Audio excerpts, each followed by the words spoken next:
C18 ഓട്ടോയുടെ മറ്റൊരു എപ്പിസോഡിലേക്ക് എല്ലാവർക്കും സ്വാഗതം. നമ്മളോടൊപ്പം ഉള്ളത് ലക്ഷറി സ്പോർട്ടി സെഡാൻ BYD സീലാണ്. BYD സീലിൻ്റെ നാഷണൽ മീഡിയ ഡ്രൈവ് എക്സ്പീരിയൻസും വാഹനത്തിൻ്റെ വിശേഷങ്ങളുമാണ് ഇന്നത്തെ എപ്പിസോഡിൽ ഉള്ളത്. 3 വർഷം മുൻപ് വരെ ഇന്ത്യക്കാരുടെ മനസ്സിൽ ലക്ഷറി ഇലക്ട്രിക് വാഹനം എന്ന് പറഞ്ഞാൽ ടെസ്ല എന്ന പേരായിരുന്നു ആദ്യം ഓർമ്മ വരുന്നത്. ഇപ്പോൾ കാലം മാറി, കഥ മാറി. ടെസ്ലയെ വെല്ലുന്ന മറ്റൊരു ഇലക്ട്രിക് വാഹന നിർമ്മാതാക്കളായി BYD എല്ലാവരുടെയും മനസ്സിലേക്ക് കടന്നുകൂടിയിരിക്കുകയാണ്. BYDയുടെ മൂന്നാമത്തെ ഇലക്ട്രിക് വാഹനമാണ് ഇന്ന് നമ്മളോടൊപ്പമുള്ള ഈ സ്പോർട്ടി സെഡാൻ. ഈ വാഹനം ഞാൻ ആദ്യമായി കാണുന്നത് 2023 ഡൽഹി ഓട്ടോ എക്സ്പോയിലാണ്. അപ്പോൾ മാർച്ച് 5-നാണ് ഈ വാഹനം ഇന്ത്യയിൽ ലോഞ്ച് ചെയ്തത്.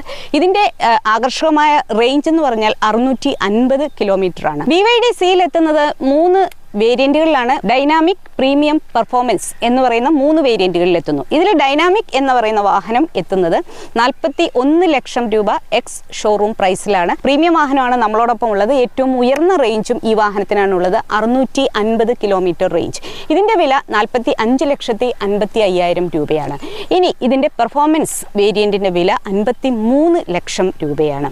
മാർച്ച് 5, 2024 ലോഞ്ച് ചെയ്ത ശേഷം 15 ദിവസം കൊണ്ട് 500 യൂണിറ്റുകളാണ് ബുക്കിംഗ് നേടിയിരിക്കുന്നത്. അതായത് ലക്ഷറി ഇലക്ട്രിക് സെഡാന് അത്രയേറെ ആരാധകർ ഇന്ത്യയിൽ ഉണ്ട് എന്നർത്ഥം. ഇന്ത്യയിൽ ഈ വാഹനത്തിന് ശക്തമായ ഒരു എതിരാളിയില്ല. എന്നാൽ ആഗോളതലത്തിൽ ടെസ്ല മോഡൽ 3 ആണ് ഈ വാഹനത്തിൻ്റെ കോമ്പറ്റീറ്റർ. മറ്റൊരു കാര്യം പറയാനുള്ളത്, ടെസ്ലയെ 2 വർഷം തുടർച്ചയായി 2ാം സ്ഥാനത്ത് എത്തിച്ചിരിക്കുകയാണ് BYD എന്ന ഇലക്ട്രിക് വാഹന നിർമ്മാതാക്കൾ അവരുടെ ഏറ്റവും വലിയൊരു ലക്ഷ്യം എന്ന് പറഞ്ഞു കഴിഞ്ഞാൽ അടുത്ത 1 വർഷത്തിനുള്ളിൽ ശരിക്കും ഇവിടുത്തെ മാർക്കറ്റ് ഷെയറിൻ്റെ 30 ലക്ഷത്തിന് മുകളിലോട്ടുള്ള ഇലക്ട്രിക് വാഹനങ്ങളുടെ സെയിൽസിൻ്റെ 90% കൈയടക്കുക എന്നുള്ളതാണ്. ശരിക്കും BYDയുടെ മൂന്നാമത്തെ വാഹനമാണിത്. ആദ്യം അവർ ഇവിടെ എത്തിച്ചത് ഒരു മൾട്ടിപർപ്പസ് വെഹിക്കിളായിരുന്നു E6. അതിനുശേഷം ഒരു SUV, ഇലക്ട്രിക് SUV എത്തി, ആറ്റോ 3. ഇത് അവരുടെ മൂന്നാമത്തെ വാഹനമാണ്. ഈ ലക്ഷറി ഇലക്ട്രിക് സെഡാൻ്റെ ഏറ്റവും വലിയ പ്രത്യേകത ഇതിൻ്റെ ഡിസൈൻ ആണെന്ന് ഞാൻ നേരത്തെ പറഞ്ഞു. അപ്പോൾ ഓഷ്യൻ എസ്തെറ്റിക്സിൽ നിന്ന് പ്രചോദനം ഉൾക്കൊണ്ടാണ് ഈ വാഹനം ഡിസൈൻ ചെയ്തിരിക്കുന്നത്. ശരിക്കും ഈ വാഹനത്തെ കാണുമ്പോൾ എല്ലാവരെയും ആകർഷിക്കുന്നതും ഇതിൻ്റെ ഡിസൈൻ തന്നെയാണ്. യു ഷേപ്പിലുള്ള LED ഹെഡ്ലൈറ്റ് ആണ് ഇതിൻ്റെ ഒരു പ്രത്യേകത. വളരെ മെലിഞ്ഞ LED ലെൻസുകളാണ് ഇതിനകത്തേക്ക് ഉള്ളത്. അപ്പം ഇത് കൂടുതൽ സൗന്ദര്യവും കാഴ്ചയും നൽകുന്നു. മറ്റൊരു പ്രത്യേകത, ഏറ്റവും ആകർഷണീയത തോന്നിക്കുന്ന ഒരു പ്രത്യേകത എന്ന് പറഞ്ഞു കഴിഞ്ഞാൽ ബ്ലാക്ക് പാനലിൽ വന്നിരിക്കുന്ന ഈ LED DRLs ആണ്. ഇതിൻ്റെ ഒരു ഡിസൈൻ ഇൻസ്പിറേഷൻ എന്ന് പറഞ്ഞു കഴിഞ്ഞാൽ പിന്നെ സമുദ്രത്തിലെ ഓളങ്ങളുടെ ഒരു ഇൻസ്പിറേഷനിൽ നിന്നാണ് ഇത് കൊണ്ടുവന്നിരിക്കുന്നത്. രാത്രിയിലൊക്കെ ഭയങ്കര രസമുള്ള ഒരു LED DRL ആണ് ഈ കാണുന്നത്. മറ്റൊന്നെന്ന് വെച്ച് കഴിഞ്ഞാൽ ഇവിടെ ഇതിൻ്റെ ഒരു വളരെ താഴ്ന്ന ഒരു മുൻഭാഗമാണ്. ഈ ശരിക്കും എയറോഡൈനാമിക്സിന് ഒരുപാട് പ്രാധാന്യം നൽകുന്ന രീതിയിലാണ് ഇതിങ്ങനെ ഒഴുകി ഇങ്ങനെ പോകുന്ന, അതായത് പിൻഭാഗത്തേക്ക് വരുമ്പോൾ നന്നായിട്ട് താഴേക്ക് വന്ന ശേഷം ഇതിൻ്റെ ബൂട്ട് നെക്കിൻ്റെ അവിടെ വന്ന് ഇത് എൻഡ് ചെയ്യുകയാണ്. അപ്പം ഇതിന് നമുക്ക് 3.8 സെക്കൻഡ് കൊണ്ട് 100 കിലോമീറ്റർ സ്പീഡിലേക്കൊക്കെ ഈ വാഹനം എത്തുന്നു. അപ്പോൾ എയറോഡൈനാമിക്സിന് ഇതിൻ്റെ ഡിസൈനിൽ ഒരുപാട് പ്രാധാന്യം കൊടുത്തുകൊണ്ടാണ് അവരിത് ചെയ്തിരിക്കുന്നത്. അപ്പം ഇതിൻ്റെ ഒരു ഡിസൈനിൻ്റെ മൊത്തത്തിലുള്ള ഒരു സ്ട്രക്ചർ കാണുമ്പോൾ തന്നെ നമുക്കത് മനസ്സിലാകും. സൈഡ് പ്രൊഫൈലിലെ ഏറ്റവും ആകർഷണീയത എന്ന് പറഞ്ഞു കഴിഞ്ഞാൽ ഈ 19 ഇഞ്ച് അലോയ് വീലാണ്. മറ്റൊരു ഡിസൈനിലെ ഒരു ഇതെന്ന് പറഞ്ഞു കഴിഞ്ഞാൽ വീൽ ആർച്ചും ഈ ഒരു ടയറും തമ്മിൽ ഒരു ടൈറ്റായിട്ടുള്ള ഒരു ഡിസൈനാണ് അവർ കൊടുത്തിരിക്കുന്നത്. ഇവിടുത്തെ ഒരു ഡിസ്റ്റൻസ് വളരെ കുറവ് തന്നെയാണ്. വളരെ സ്പോർട്ടി ആയിട്ടുള്ള ഒരു അലോയ് വീലാണ് ഇതുള്ളത്. ബ്ലാക്കും ലൈറ്റ് കളറും കൂടി കമ്പൈൻ ചെയ്തിട്ടുള്ള ഒരു കളർ കോമ്പിനേഷനാണ്. അതുപോലെ തന്നെ ബ്ലേഡ് ഡിസൈനിലാണ് ഇത് വന്നിരിക്കുന്നത്. സൈഡ് പ്രൊഫൈലിൽ ഏറ്റവും പ്രാധാന്യത്തോടെ അല്ലെങ്കിൽ ഡിസൈൻ കാണുന്ന ഒന്നാണ് ഇത്. ഇവിടെയായിട്ട് അവർ ഒരു ബ്ലാക്ക് സ്ട്രിപ്പിൽ BYD ഡിസൈൻ എന്ന് കൊടുത്തിട്ടുണ്ട്. പിന്നെ ഇതിൻ്റെ ഏറ്റവും വലിയൊരു പ്രത്യേകത എന്ന് വെച്ച് കഴിഞ്ഞാൽ മഴത്തുള്ളിയുടെ ആകൃതിയിലുള്ള ഒരു റിയർ വ്യൂ മിററാണ് ഈ കൊടുത്തിരിക്കുന്നത്. വാഹനം അൺലോക്ക് ചെയ്യുമ്പോൾ തന്നെ പുറത്തേക്ക് പൊന്തി വരുന്ന രീതിയിലുള്ള പ്ലഷ് ഡിസൈനിലുള്ള ഡോർ ഹാൻഡിൽസ് ആണ് മറ്റൊരു പ്രത്യേകത. വാഹനം ഓടിത്തുടങ്ങുമ്പോൾ ഇത് ശരിക്കും ഉള്ളിലേക്ക് തന്നെ പോകും. പിന്നെ നമുക്കിതിൻ്റെ ഒരു കൂപ്പേ സ്റ്റൈൽ ഡിസൈൻ, ശരിക്കും പറഞ്ഞാൽ അത്രയ്ക്ക് ഒരു പതുങ്ങിയ വാഹനമാണിത്. എനിക്കിതിൻ്റെ റൂഫ് നന്നായിട്ട് കാണാൻ പറ്റും എന്നുള്ളതാണ് എന്നെ സന്തോഷിപ്പിക്കുന്ന ഒരു കാര്യം. BYD സെയിലിൻ്റെ ബൂട്ട് സ്പേസ് 400 ലിറ്റർ ആണ്. അപ്പം ഇതിലെ ഒരു ചെറിയൊരു ന്യൂനതയായിട്ട് നമുക്ക് പറയാൻ പറ്റുന്ന ഒന്നെന്ന് പറഞ്ഞു കഴിഞ്ഞാൽ ഇതിനകത്തേക്ക് ശരിക്കും ടയർ പഞ്ചർ കിറ്റ് മാത്രമാണ് കൊടുത്തിട്ടുള്ളത്. BYD സെയിലിന് ശരിക്കും സ്പെയർ വീൽ ഇല്ല. BYD സെയിലിൻ്റെ ഹോഡിന് താഴെയുള്ള കാഴ്ചയാണ് ഈ കാണുന്നത്. ഇതിപ്പോൾ നമ്മൾ ഉയർത്തിയത് തന്നെ ഇതിൻ്റെ ഫ്രണ്ടിലായിട്ട് ഒരു സ്റ്റോറേജ് സ്പേസ് ഉണ്ട്. അപ്പം ഇതാണത്. ശരിക്കും ഫ്രണ്ട് ട്രങ്ക് അല്ലെങ്കിൽ ഫ്രങ്ക് എന്ന് പറയും. അതായത് 50 ലിറ്റർ സ്റ്റോറേജ് സ്പേസ് ആണ് ഇവിടെയായിട്ടുള്ളത്. BYD വാഹന ബ്രാൻഡിൻ്റെ ഏറ്റവും വലിയ പ്രത്യേകത എന്ന് പറഞ്ഞാൽ അവരുടെ ബ്ലേഡ് ബാറ്ററിയാണ്. ബ്ലേഡ് ബാറ്ററിയുടെ പ്രത്യേകത എന്ന് പറഞ്ഞു കഴിഞ്ഞാൽ ലോകത്ത് നെയിൽ പെനട്രേഷൻ ടെസ്റ്റ് പാസ്സായ ഏക ബാറ്ററി എന്ന് പറഞ്ഞാൽ ബ്ലേഡ് ബാറ്ററിയാണ്. അതിൻ്റെ നിർമ്മാതാക്കൾ BYD ആണ്. ഈവൻ ടെസ്ല പോലും BYDയുടെ കയ്യിൽ നിന്ന് ബാറ്ററി വാങ്ങിക്കുന്നു. ഇനിയിപ്പോൾ നമ്മുടെ മഹീന്ദ്ര, ഇന്ത്യൻ ബ്രാൻഡായിട്ടുള്ള മഹീന്ദ്രയും ബാറ്ററി വാങ്ങിക്കാൻ പോകുന്നു. BYD 2023 സെയിൽസ് ക്ലോസ് ചെയ്തത് 3 മില്യണിലാണ്.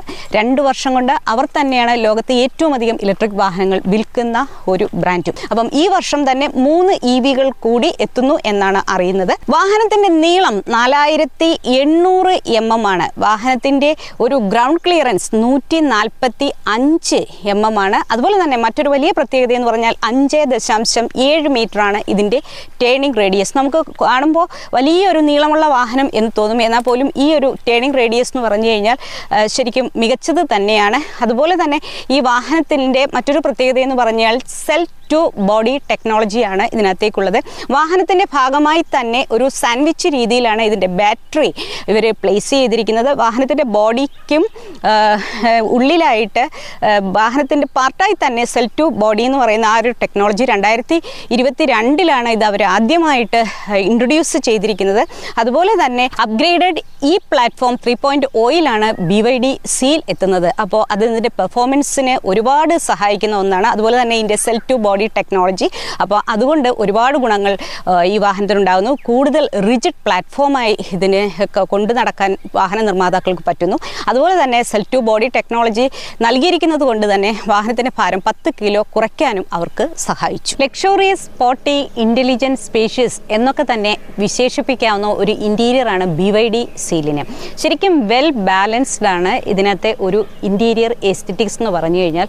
ഒന്നും കൂടുതലായി നമുക്ക് തോന്നില്ല, എല്ലാം പെർഫെക്റ്റ് എന്ന് തോന്നും. ഇൻറ്റീരിയർ ക്വാളിറ്റി, അതിൻ്റെ ഓരോ മെറ്റീരിയലിൻ്റെയും ക്വാളിറ്റി എന്ന് പറഞ്ഞു കഴിഞ്ഞാൽ വളരെ സൂപ്പറാണ്. BYD സീലിൻ്റെ ഇൻറ്റീരിയറിലെ കളർ ഇൻസ്പിറേഷൻ എന്ന് പറഞ്ഞു കഴിഞ്ഞാൽ തോമസ് ബ്ലാക്ക് എന്ന് പറയുന്ന ഒരു തീമാണ്. ഇതിലെ തോമസ് എന്ന് പറഞ്ഞാൽ ശരിക്കും ഗ്രീക്ക് മിത്തോളജിയിൽ ഗോഡ് ഓഫ് ഓഷ്യൻ എന്നാണ് അർത്ഥം. അപ്പം ബ്ലാക്കും ബ്ലൂവും കൂടി ചേർന്ന ഒരു മനോഹരമായിട്ടുള്ള ഒരു കളറിലാണ് BYD സീലിൻ്റെ ഇൻറ്റീരിയർ ഒരുക്കിയിരിക്കുന്നത്. ശരിക്കും ഒരു ടെക്സ്റ്റേർഡ് ഡിസൈനാണ് ഉള്ളിലെല്ലാം നമ്മൾ ഈ കാണുന്നത്. ഇതിൻ്റെ ഒരു സീറ്റ് എന്ന് പറഞ്ഞു കഴിഞ്ഞാൽ ഒരു രക്ഷയുമില്ലാത്ത കംഫർട്ടും ഭംഗിയും ഒക്കെ തന്നെയുള്ളതാണ്. ഈ സീറ്റുകൾ നമുക്ക് ഇലക്ട്രിക്കലി അഡ്ജസ്റ്റ് ചെയ്യാം. ഇതിനകത്തേക്ക് വെന്റിലേഷൻ ഫംഗ്ഷൻ ഉണ്ട്, ഹീറ്റിംഗ് ഫംഗ്ഷൻ ഉണ്ട്, മെമ്മറി ഫംഗ്ഷൻ ഉണ്ട്. ഇതിനകത്തേക്ക് ഒരു ബ്ലൂ ലൈനിലുള്ള സ്റ്റിച്ചൊക്കെ വന്നിട്ടുണ്ട്. ബ്ലാക്കും ലൈറ്റ് ബ്ലൂവും കൂടി ചേർന്ന ഒരു മൊത്തത്തിലുള്ള ഒരു ഇന്റീരിയർ ആംബിയൻസ് ആണ് ഈ കാണുന്നത്. വളരെ ക്യൂട്ടായിട്ടുള്ള ഒരു സ്റ്റിയറിംഗ് വീൽ, 3 സ്പോക്ക് സ്റ്റിയറിംഗ് വീലാണ്. ബെറ്റർ ഹാൻഡ്ലിംഗ് ആണ് നമുക്ക് ഡ്രൈവിംഗിൽ അനുഭവപ്പെട്ടത്. BYD സീലിൻ്റെ ഏറ്റവും വലിയൊരു പ്രത്യേകത എന്ന് പറഞ്ഞു കഴിഞ്ഞാൽ ഈ ഇൻഫോർടൈൻമെന്റ് സിസ്റ്റമാണ്. സ്ക്രീനിലെ ഒരു സിംഗിൾ ടച്ച് കൊണ്ട് നമുക്ക് ഈ സ്ക്രീൻ റൊട്ടേറ്റ് ചെയ്യാൻ പറ്റും എന്നുള്ളതാണ്. അതുപോലെ തന്നെ ഇതിനകത്ത് 2 സ്ക്രീൻ ഡിവിഷൻ കൊടുത്തിട്ട് അങ്ങനെയൊക്കെ തന്നെയും ചെയ്യാൻ പറ്റും. ഒരുപാട് ഫങ്ഷൻസ് ഉള്ള ഒരു ഇതാണ്. 15.6 ഇഞ്ച് വലിപ്പത്തിലുള്ള ഈ ഒരു ഇൻഫോർടൈൻമെന്റ് സിസ്റ്റത്തിന്റെ ഏറ്റവും യൂസർ ഫ്രണ്ട്ലി ആയിട്ടുള്ള, എനിക്ക് ഏറ്റവും ആകർഷണീയമായി തോന്നിയ ഒന്നെന്ന് വെച്ച് കഴിഞ്ഞാൽ നമുക്കൊരു സിംഗിൾ ടച്ചിലൂടെ തന്നെ ഇതിന്റെ AC വെന്റുകളെ ക്രമീകരിക്കാൻ പറ്റും. അപ്പോൾ അത് വളരെ നല്ല ഒരു കാര്യമായിട്ട് തന്നെ തോന്നി. ഇലക്ട്രിക്കലി ഇത് അഡ്ജസ്റ്റ് ചെയ്യാൻ പറ്റും. അപ്പം അത് ഇതിൻ്റെ ഒരു എയർ ഫ്ലോ കൃത്യമായിട്ട് അതിനകത്തേക്ക് കാണിക്കുന്നുണ്ട്. ഈ ഒരു LED സ്ക്രീനിലൂടെ റീജനറേറ്റീവ് ബ്രേക്കിംഗ് നമുക്ക് നന്നായിട്ട് അറിയാൻ പറ്റും. അതുപോലെ തന്നെ സ്പീഡോമീറ്റർ ഉണ്ട്, റേഞ്ച് എല്ലാം അറിയാൻ പറ്റും. എല്ലാവരെയും ആകർഷിക്കുന്ന ഒന്നെന്ന് പറഞ്ഞു കഴിഞ്ഞാൽ ഇതിൻ്റെ ക്രിസ്റ്റൽ ഗിയർ ഷിഫ്റ്റ് ആണ്. ഇത് ഹാർട്ട് ഓഫ് ദ ഓഷ്യൻ എന്നൊക്കെയാണ് BYD ഇതിനെ വിശേഷിപ്പിക്കുന്നത്. കൺട്രോൾസ് എല്ലാം തന്നെ വളരെ നന്നായിട്ട് ചെയ്യാനായിട്ടുള്ള എല്ലാ ഇൻഡിക്കേഷൻസും ഇവിടെ എഴുതിയും ഒക്കെ കൊടുത്തിട്ടുണ്ട്. വളരെ നല്ല ഒരു സംഗതി എന്ന് തന്നെ പറയാം. എല്ലാ ഫങ്ഷൻസും നന്നായി ചെയ്യാൻ പറ്റുന്നുണ്ട്, യാതൊരു കൺഫ്യൂഷനും ഇല്ല, ഒന്നുമില്ല. പിന്നെ അതുപോലെ തന്നെ വയർലെസ് ചാർജിങ് ഉണ്ട്, 2 ഫോണുകൾ ചാർജ് ചെയ്യാം. മറ്റൊരു പ്രത്യേകത എന്ന് വെച്ചാൽ ഇതിൻ്റെ കപ്പ് ഹോൾഡർ ഡ്രൈവർ സൈഡിൽ ഇത് നമുക്ക് ഹൈറ്റ് അഡ്ജസ്റ്റ് ചെയ്യാൻ പറ്റും എന്നുള്ളതാണ്. പിന്നെ സെൻട്രൽ കൺസോളിൻ്റെ ഇവിടെയായിട്ട് നമുക്ക് നല്ല ഒരു യൂട്ടിലിറ്റി സ്പേസ് ഇവിടെയായിട്ട് ഉണ്ട്. ഇന്റീരിയറിലേക്ക് കടന്നിരിക്കുമ്പോൾ നമ്മളെ ഏറ്റവും അധികം ആകർഷിക്കുന്ന ഒന്നാണ് പനോരമിക് സൺറൂഫ്. വാഹനത്തിന്റെ ആ ഒരു മുൻനിര മുതൽ അങ്ങ് പിന്നിലേക്ക് വരെയും ഇങ്ങനെ സ്പ്രെഡ് ചെയ്തിരിക്കുന്ന പനോരമിക് സൺറൂഫ് എന്നൊക്കെ പറഞ്ഞാൽ ഇതാണെന്ന് തന്നെ തോന്നും. അത്രയ്ക്കും ഒരു വൈഡ് ഏരിയ ആണ് കൊടുത്തിരിക്കുന്നത്. അതുകൊണ്ട് തന്നെയാണെന്ന് തോന്നുന്നു ഈ സൺറൂഫ് നമുക്ക് ഓപ്പൺ ചെയ്യാൻ പറ്റത്തില്ല, ഇത് ഫിക്സ് ചെയ്തിരിക്കുകയാണ്. ശരിക്കും ഇത് സിൽവർ പ്ലേറ്റഡ് സൺറൂഫ് ആണ്. ഇതിന്റെ ഒരു പ്രത്യേകത എന്ന് പറഞ്ഞു കഴിഞ്ഞാൽ ഇത്രയും ഏരിയ ശരിക്കും UV രശ്മികൾ കടന്നു വരാത്ത, അതായത് 99% പ്രൊട്ടക്ഷനോട് കൂടിയിട്ട് UV പ്രൊട്ടക്ഷനോട് കൂടിയിട്ടാണ് BYD നിർമ്മാതാക്കൾ ഇത് ചെയ്തിരിക്കുന്നത്. അതുപോലെ തന്നെ സൂര്യന്റെ താപം ഇത്രയോ കുറച്ചൊക്കെ നമ്മളിലേക്ക് എത്തൂ എന്നൊക്കെയാണ് പറയുന്നത്. പക്ഷെ കടുത്ത ചൂടില് ഈ ഒരു ക്ലോസ്ഡ് വിൻഡോ അത്യാവശ്യം ചൂടെടുക്കുന്നു എന്ന് തന്നെ പറയേണ്ടി വരും. 2920 mm ആണ് ഈ വാഹനത്തിന്റെ വീൽ ബേസ്. അതിന്റെ എല്ലാ സുഖവും നമുക്ക് ഈ രണ്ടാം നിരയിൽ ഇരിക്കുമ്പോൾ ഫീൽ ചെയ്യുന്നുണ്ട്. റിലാക്സ് ചെയ്ത് ഈ രണ്ടാം നിരയിൽ ഇരിക്കാം. 3 പേർക്ക് സുഖമായിട്ടിരിക്കാം. ഇവിടെ കപ്പ് ഹോൾഡർ അല്ലെങ്കിൽ ഹാൻഡ് റെസ്റ്റ് ആയിട്ട് ഇത് ഉപയോഗിക്കാം. എല്ലാവർക്കും ഹെഡ് റെസ്റ്റ് കൊടുത്തിട്ടുണ്ട്, ഹാൻഡിൽസ് കൊടുത്തിട്ടുണ്ട്, ഇവിടെ ഒരു ഇത് കൊടുത്തിട്ടുണ്ട്. 60-40 സ്പ്ലിറ്റ് ഈ വാഹനത്തിന്റെ രണ്ടാം നിരയ്ക്ക് കൊടുത്തിട്ടുണ്ട്. ഡോർ പാനൽസ് ഒക്കെ വളരെ പെർഫെക്റ്റ് ആയിട്ട് തന്നെ ഡിസൈൻ ചെയ്തിരിക്കുന്നു എന്ന് പറയാം. BYD സിയിൽ എത്തുന്നത് 3 വേരിയന്റുകളിലാണ്. ഇതിന്റെ റേഞ്ച് തുടങ്ങുന്നത് 510 കിലോമീറ്റർ മുതൽ 650 കിലോമീറ്റർ വരെയാണ്. നമ്മളോടൊപ്പം ഉള്ളത് പ്രീമിയം എന്ന് പറയുന്ന വേരിയന്റ് ആണ്. ഇതിനാണ് ശരിക്കും ഏറ്റവും ഉയർന്ന റേഞ്ച് ആയിട്ടുള്ള 650 കിലോമീറ്റർ പറയുന്നത്. അതേപോലെ തന്നെ പറയാനുള്ള മറ്റൊരു കാര്യം എന്ന് വെച്ചാൽ 2 ബാറ്ററി പാക്കിലാണ് ഈ വാഹനം എത്തുന്നത്. 61.44 കിലോവാട്ട് അവറിലും 82.56 കിലോവാട്ട് അവറിലുമുള്ള ബാറ്ററി പാക്കാണ് വാഹനത്തിനോടൊപ്പം ഉള്ളത്. ഇതിൽ ഡൈനാമിക്കിലും പ്രീമിയം ഈ 2 വേരിയന്റുകളിൽ എത്തുന്നത് റിയർ വീൽ ഡ്രൈവ് ആണ്. അപ്പോൾ അതിൽ പെർഫോമൻസ് എന്ന് പറയുന്ന മൂന്നാമത്തെ ഏറ്റവും ഉയർന്ന വിലയുള്ള ആ വാഹനത്തിൽ മാത്രമാണ് ഓൾ വീൽ ഡ്രൈവ് ഉള്ളത്.